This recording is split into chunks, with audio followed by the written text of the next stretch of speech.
Hi YouTube. Yay, we've got people hopping on. I'm going to give you guys a few minutes to hop on.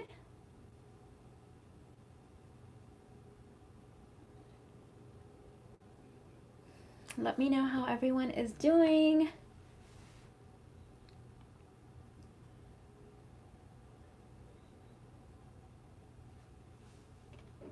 Good morning or good evening, depending on where you are.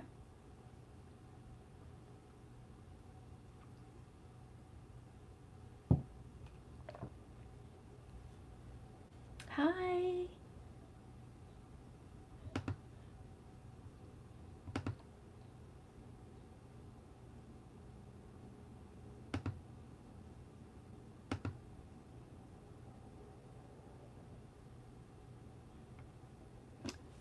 Bear with me, there's a little bit of a delay on YouTube and Facebook, so the notifications can take a minute or two to go out. So I'm just trying to give people a chance to hop on that want to be here for this call. Hi Britt, welcome.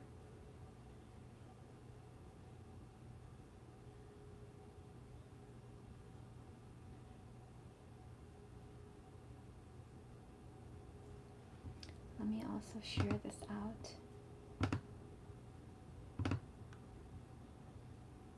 Hi.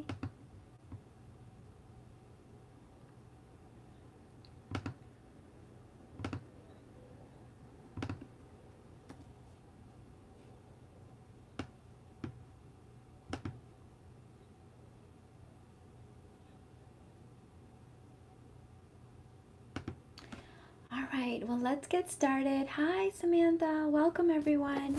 So today we're talking about 3 things masculine men do right. And this is in celebration and in preparation for my new intensive that starts on February 16th. And I'm going to tell you more about it later after this live stream. But it's called Modern Dating for Mature Women. And the first thing I want to say about that is that I'm using the word mature to mean someone that's self-aware or working towards their self-awareness. And this is about wanting a mature, stable relationship full of love and respect.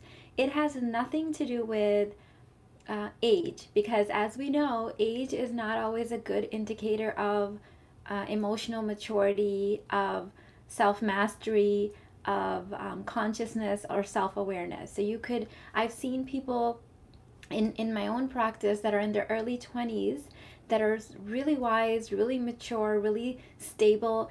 And I've also met people in their 50s and 60s that are still working towards that goal. So it's not about age as much about your intention of where you want to go, right? And it isn't about perfection. We're all on this journey and we're always improving and expanding. So definitely not about perfection.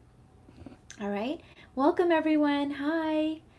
So the I'm going to share with you 3 things that the masculine does really well and really right, but I think that they're not often acknowledged for this in our culture. And there's been a lot of talk about how the way that the school systems and the way that the industry, the businesses and things are set up is very much masculine in nature, meaning that masculine energy is taught to be the right energy or the right way to be in those settings, right? And I guess what I'm trying to say is that if you are a woman, a modern day woman in any working field, in most working fields, you have had to adapt to the masculine way of doing work, right? And that's considered kind of the right way to be. Well, one thing that I think we don't talk about so much as is that there's another side of the story. There are a lot more things that where the feminine way of doing things is considered the right way, and we disregard the masculine way. And some of those things are communication, relationships, um, parenting, running a household. We think that the female way is the better way, and that the man has to like be fixed or change to be able to mold into that. And if you look at commercials and TV sitcoms and movies, we always portray men as being lagging in those departments, right? Like we have to fix them, or oh, silly dad doesn't know what he's doing, and things like that. And I think that this is super disgraceful as a culture, because we're in either of those situations, we're not accepting that both ways are right ways in their own right, and both are necessary, and they both complement each other really, really well. And it's not about his way or her way. It's about realizing that both ways are correct in their own right. So today I want to use this time and platform to celebrate three things that the masculine does really, really well. And this is not to say that the feminine doesn't do those things well, but the feminine does those things really differently, and I think we need to learn to celebrate both of them, right? So number one that I want to talk about is love. Okay. I think here as well, we think that men are lagging in the love department. Men need to be taught how to love and romance. Men need to be taught about affection. We have to find a good enough guy and then mold him into what we expect of him, or how he's supposed to look like.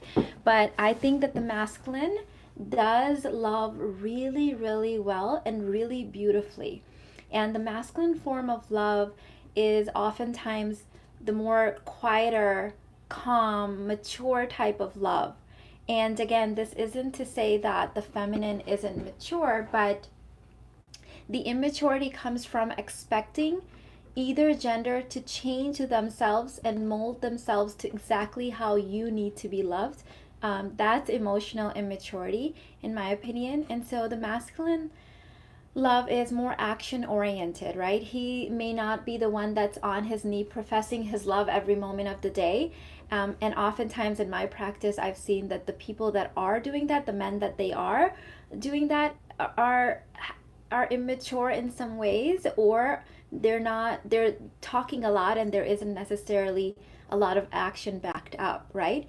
So yes, ideally you're going to find a mature man that's doing the actions. His words match his actions, and he says the right things, but he does the right things. It's more important. So oftentimes the more mature, stable, emotionally mature man isn't going to be the one that's going to know what things to say, or what to bring, buy the right presents, take you on the right dates, but he's going to be loving you in a very mature, stable, stand-up kind of way.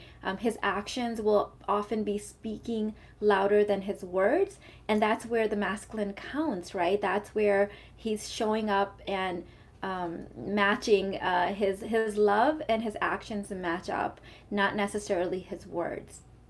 And one of the things that I teach women to do is be able to translate his actions into love, because it is his form of showing you love, right?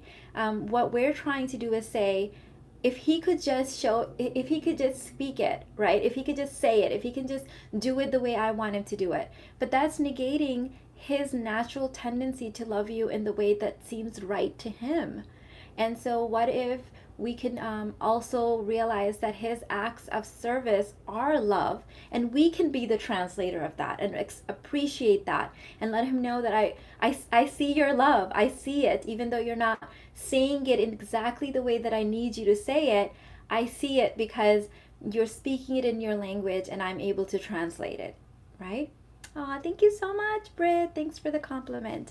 So just to kind of recap, number one is the masculine does love really, really well, and they do it a little differently, but they do it right according to what comes naturally to the masculine.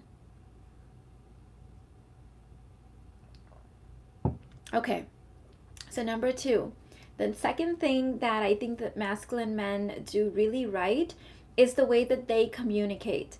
Now, again, this is one of those things that they're not going to communicate necessarily in the way that we want them to communicate. They're not going to necessarily communicate as much as we want them to communicate. Again, that does not come naturally to them. Their way of communicating is different. One of the key differences that I want to point out in this video is that men will often process all of their thoughts quietly, internally, and then just share what needs to be shared. While for women, the sharing is the sorting out, right? So this is very different. So by the time a man is talking about something, he's most likely already thought about it and kind of ironed it out. And so what he's sharing with you is kind of the worked out afterthought. To the feminine, to women, talking is the ironing out. We're not doing this internally. And actually, I think that this is something that we can work towards.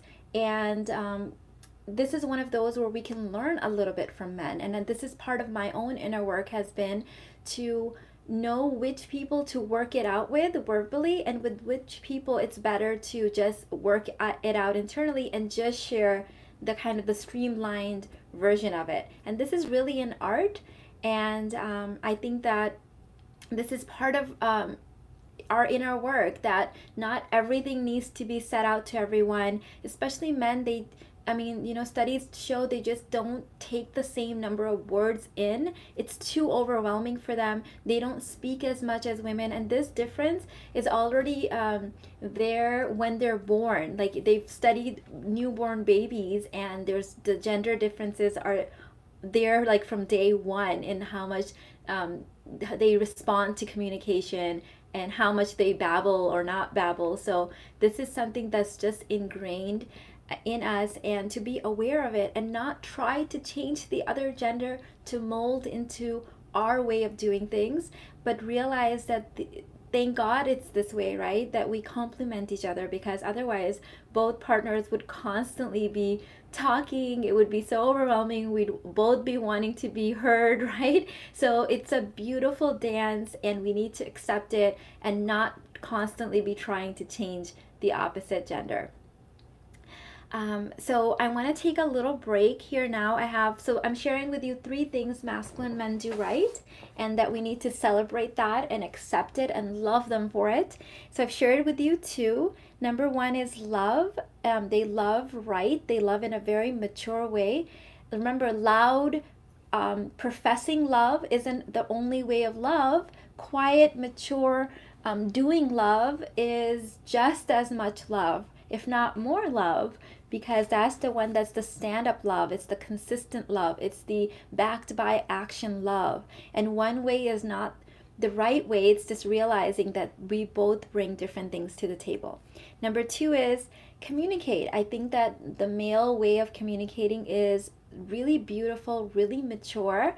And in my own inner work journey, I have actually really used that as a sign of maturity, and I've strived to be a little bit closer to that, and not to negate my female need to talk it out, but I have my girlfriends for that, right? That's what I can do with my girlfriends, and sometimes with my husband, but it's not something my husband needs all the time. He just can't, that's not his way. That's not how it works with men.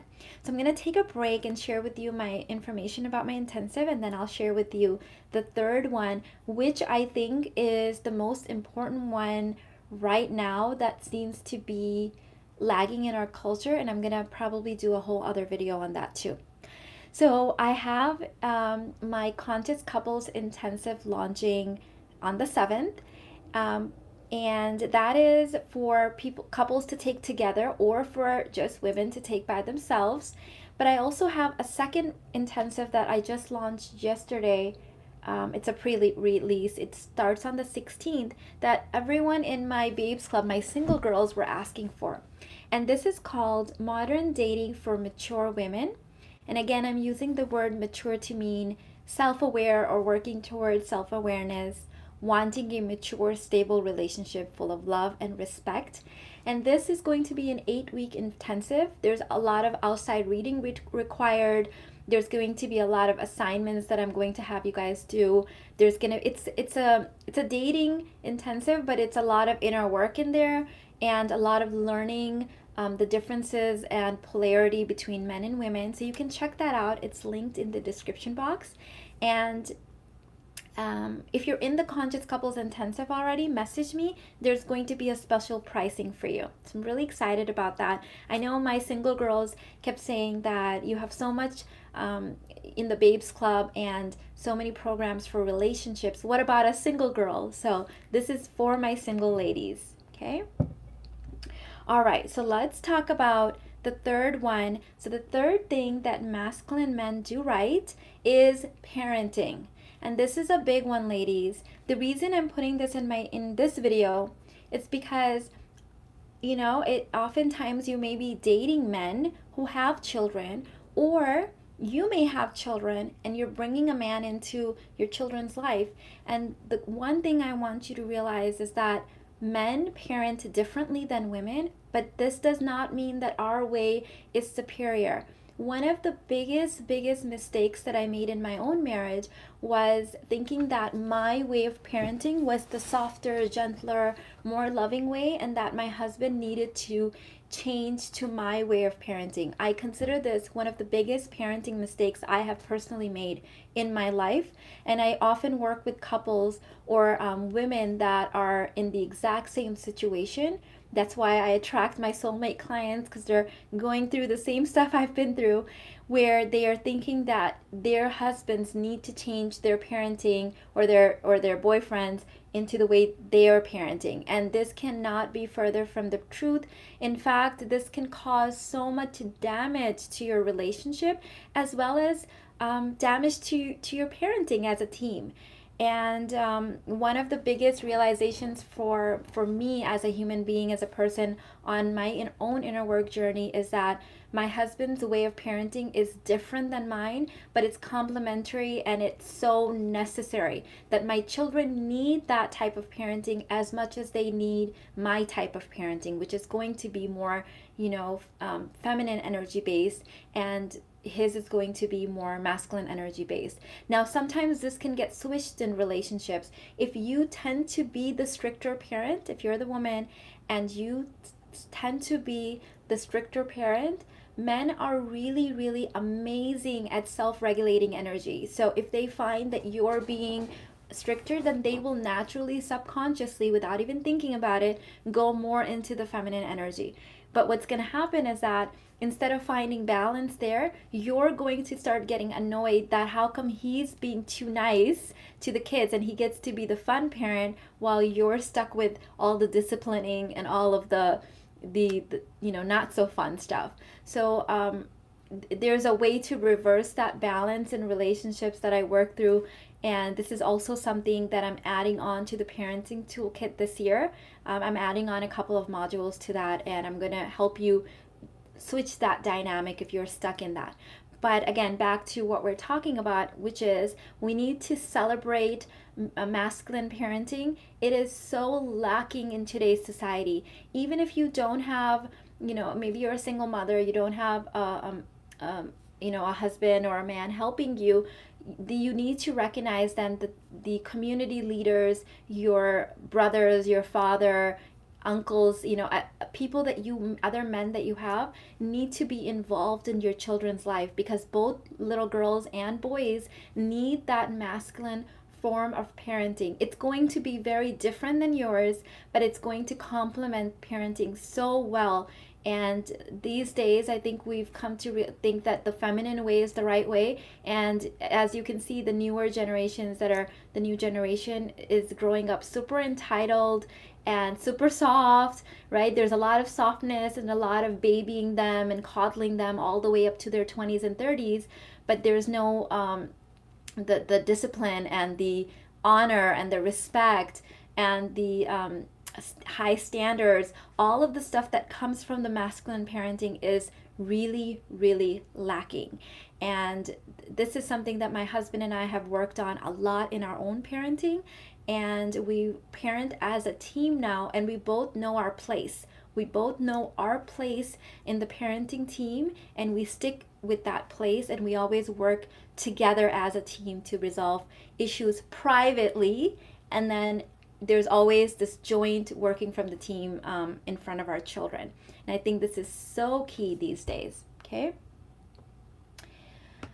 So Katie said, the parenting stuff you're saying is so true. My husband parents very differently, but my son responds very well to his way when I trust him enough to let him do what he thinks best. Oh, Katie, thank you so much for your honesty. And that's what you just, that last line, that I can relate to, because for years I undermined my husband's parenting style, thinking that it was too harsh, or it was too critical. But they need that. Boys need that so much, and they need that from their dads. They need that from their masculine leaders, from their coaches at school, from their mentors, from their grandfathers. We can't give it to them in the same way. We just can't. And one thing that I find beautiful that the masculine does is, my dad did this, my husband does it, I see this a lot in my clients as well, is that the masculine is really good at self-regulating based on gender. So my husband parents my daughter very differently than he parents the sons. And this is good. This is really good news, because my daughter has very different needs from a father than my sons do. Right? They're all three of them are loved equally, but very differently, because their needs are different. And this is something that it took a long time to register. In fact, I remember growing up discussing this with my siblings, how dad treated, my brother very harshly or very critical, and he was very loving and different with me and my sister. But actually, that was a good thing. It wasn't, my brother wasn't receiving it in the same way that we were viewing it, right? So I often work with clients, especially with where they're combining like step families, and oftentimes the mom will think that the dad is being, the stepdad is being very critical, but what the interesting thing is that when I have them discuss it with the kids, or if it comes up, it's interesting that the boys are not receiving it as critical. They're thinking that the dad is involved, like he cares, he's taking an interest in what they're doing, right? The worst thing is when you blend a family and your partner is letting your kids do whatever they want, right? And he may have good intentions, but he may be thinking, okay, I don't want to overstep my boundaries, or maybe I don't want to upset her. But that says more of a lack of love, or kind of a fear, than being really involved and immersed in their life. So step back, ladies, and let masculine men do their thing, because our children need that. They really, really need that. And I think that it's a beautiful relationship as long as we let it naturally evolve. So don't make the mistake that I did. Let it naturally take its course. Thankfully, I was able to catch myself and solve this problem with the help of my husband. The first thing I did was I admitted my fault. I went to my husband when I had that self-awareness, and I admitted and I apologized, and it took us a while and a lot of conversations to come to a place where we were helping each other. And sometimes I still mess up. Sometimes I will still, oh no, I told him that I was okay, and then I'm like, oh, like I will catch myself.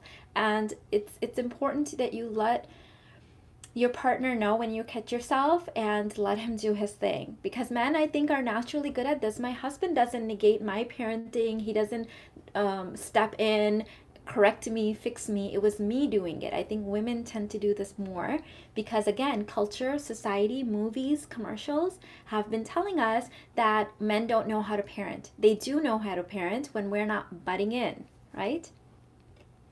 Let's see. I think I missed a few comments. What you are saying is also true. Thank you, Rocky.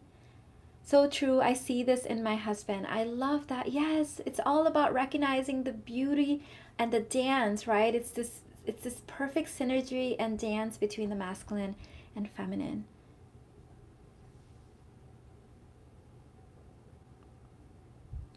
So someone said, Mina, if someone keeps telling that they love us and want to be with us but doesn't show through action, what should we do at that time? So move on. So you don't say anything to the person. You can say, that's so lovely. or thank you, and then you keep dating other people until you get what you want. And this doesn't mean that you have to block this person necessarily. It doesn't mean you have to have a talk with this person. It doesn't mean you have to set this person right. It doesn't mean you have to give this person ultimatums. You do nothing. But at the same time, you do nothing with this person, but you simply move on, right? And as you move on and start living your life, one of two things will happen.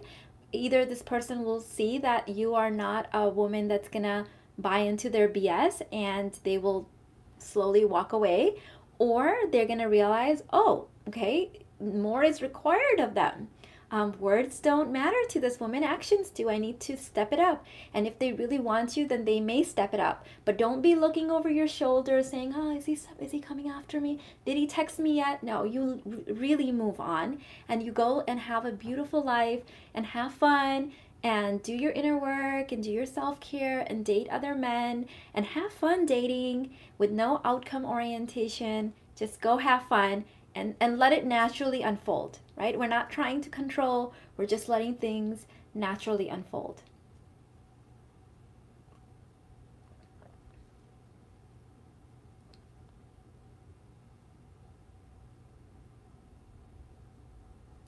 What should you do when you tell a man you feel better talking on the phone and he keeps primarily texting?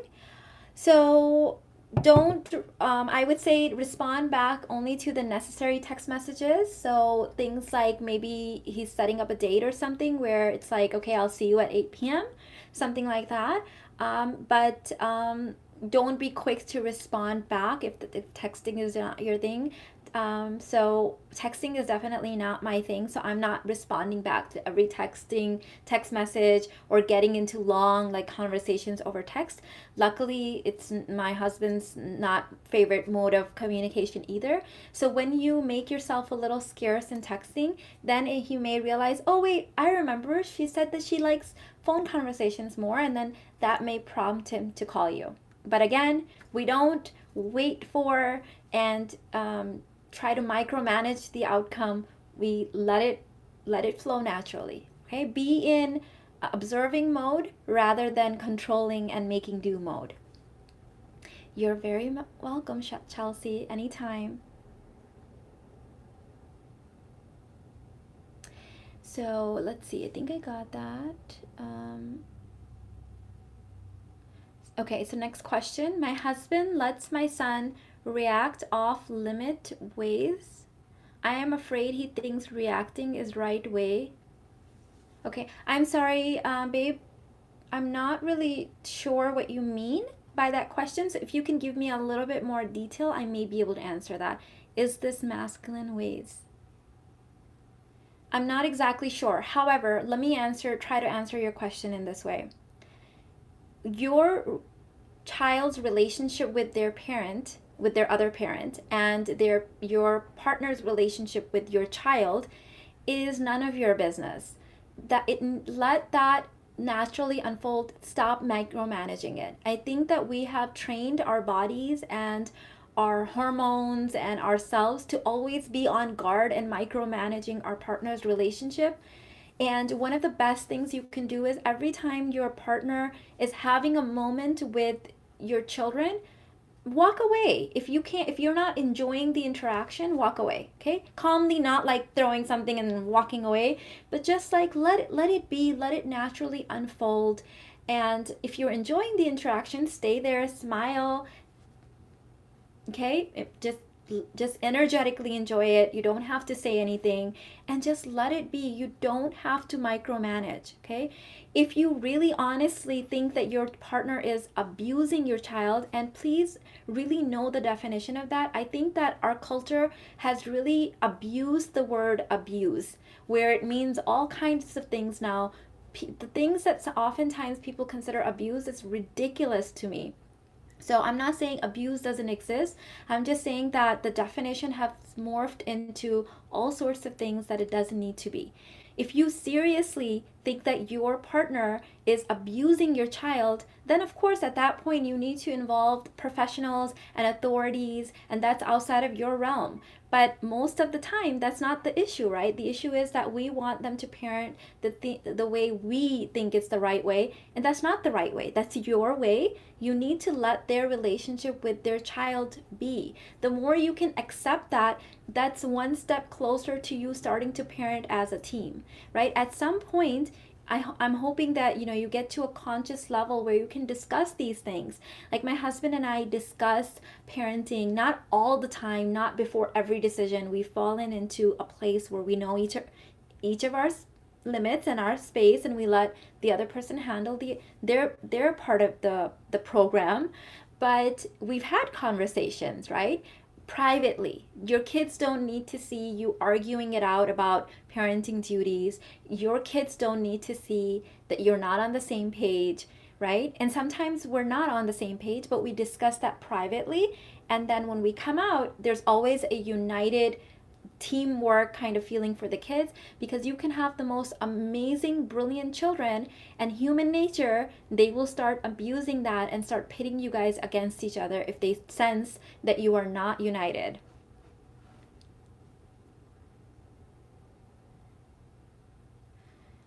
Okay, let's see. You're very welcome. Okay, next question.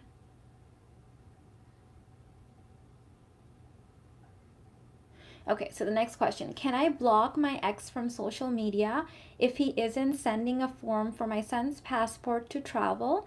He keeps saying yes, he will, and being nice, but it's been since October. So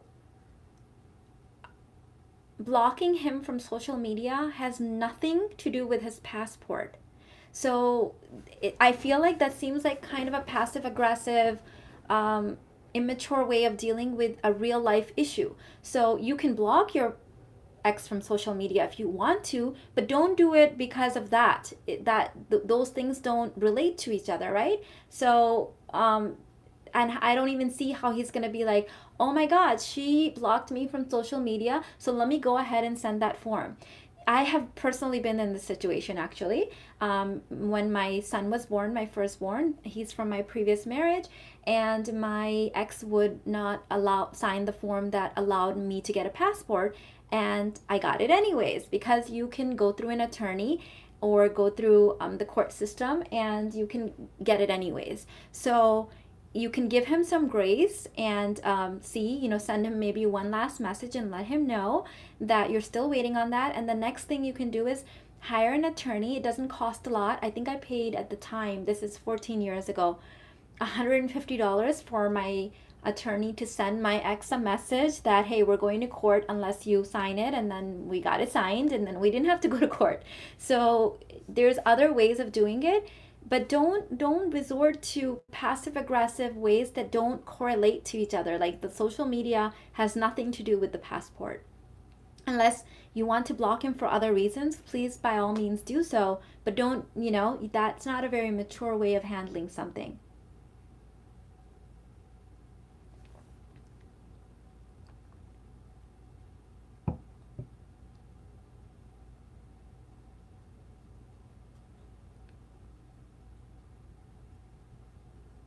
Okay, so the question was, if things don't go according to my son's wants, he reacts off limits. My husband supports this. So if your husband is supporting things that you think is off limits, the first thing you need to do is discuss that privately through acceptance with your husband, without making it a thing where it's like his parenting is wrong. So personally, this is how I would do this. If this was my husband, if he was genuinely allowing something that I felt was off limits, which by the way, I have really molded my definition, because most of the time we're just being, it's really an inner form of trying to control our partners, right? So the first thing I would do is I would notice areas where my partner is really a great parent, and I was focused on those areas, and I would let my partner know.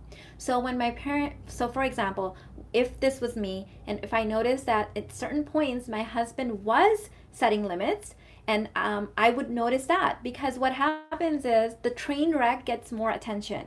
There may be 100 things that your husband does great in parenting, but because this is in your mind that he lets your child do things that are off limits to you, you're focusing more on that. The more you're focusing on that, the more you will see that, and the more it will create, right? So take the focus off of that for at least 1 month and look for ways where he's doing things right, okay? Praise him on that. Get on his team in parenting. So whatever we appreciate appreciates in value. This is a known thing in life. Men especially really respond well to appreciation. It's not a form of manipulation, but it's genuinely where you see him doing things right. Praise him, because what's happening right now is you're sending off all this energy of everything he's doing wrong. So I would start there. One of two things will happen. One of many things will happen. One, your husband will realize you are accepting his parenting versus you against him all the time. Secondly, he may do more of that and realize, oh, she likes it. Men want to please their wives, right? They want to please women. Oh, wow, okay, she likes it when I set good boundaries and limits with our son. Let me do more of that. And he may naturally start doing more of that. The third thing that may happen is you may realize he does set limits, but you were more focused on when he doesn't do it, right? And this will help you become closer to your partner as a team. So a lot of times we keep focusing on the negative and we're missing all of the good things, right? Remember the accident on the side of the street on the highway is what everyone stops and looks at, right? We don't notice all the cars that didn't get in an accident that went by. So it's like the squeaky wheel gets the what is the oil, right? We're noticing the things that are loud. Right now in your mind, this is the loud thing. So please offer him acceptance. Make it a challenge for yourself, an experiment for 1 month. Every time your husband does something really amazing, as a parent, write it down in your journal and say, I love it when you da da da da da. Mention it, appreciate it, or say things like, you're such a good father. My kids are so lucky to have an amazing father like you. Appreciate, appreciate, appreciate, and then watch how things may change. Okay?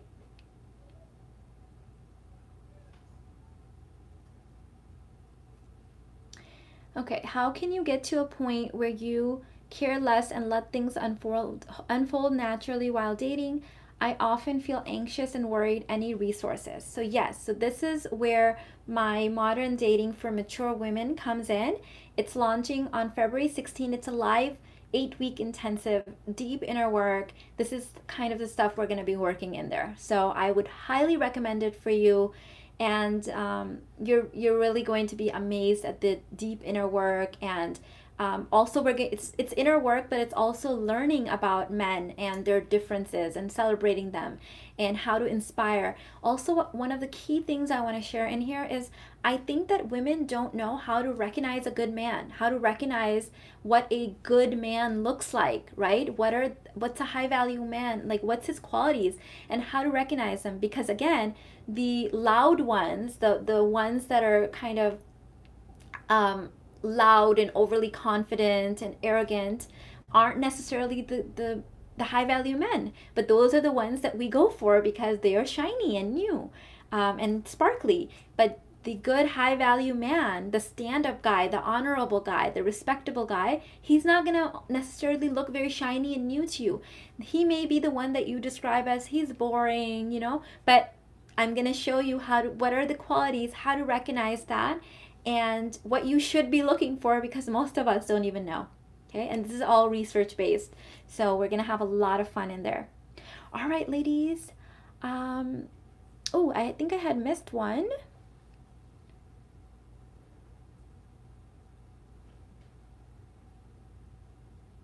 Okay, so question, how do you know if you're settling for a man or if you're simply accepting him for who he is and recognizing that no one is perfect, giving, of course, he is overall a great partner? Thank you, Mina. All right, so if you're already in a relationship, this is the kind of stuff we're covering in the Conscious Couples Intensive.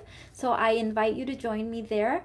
There's a payment plan, and which will go away actually this week because it's starting now on the 7th. But let me give you this. it depends on you, right? If you are you clear on what are your deal breakers and what are your things that you cherish and adore in a man? So settling with would be that your key things that are your deal breakers that you need and really value are not being met, but you're accepting kind of crumbs or like low value stuff, right? Or things that are, and what I mean by low value is not that it's not a value, but it means that it may be of lower priority on your list. Okay? And so that's going to be really different from woman to woman. Now, we all as a species have our general things that we need. Every woman wants to be loved and adored and cherished, but it's going to look slightly different. So you need to be clear first, then you'll know if you're settling or not. Rocky said, wow, you're so good. Thank you so much. I'm so glad. I'm so glad. Thank you for taking the time to do these live chats. Absolutely. I love doing them. And I'm happy to hop on whenever I have a moment. So thank you, ladies, for joining me. So check out the Modern Dating for Mature Women Intensive. It's linked in the description box. And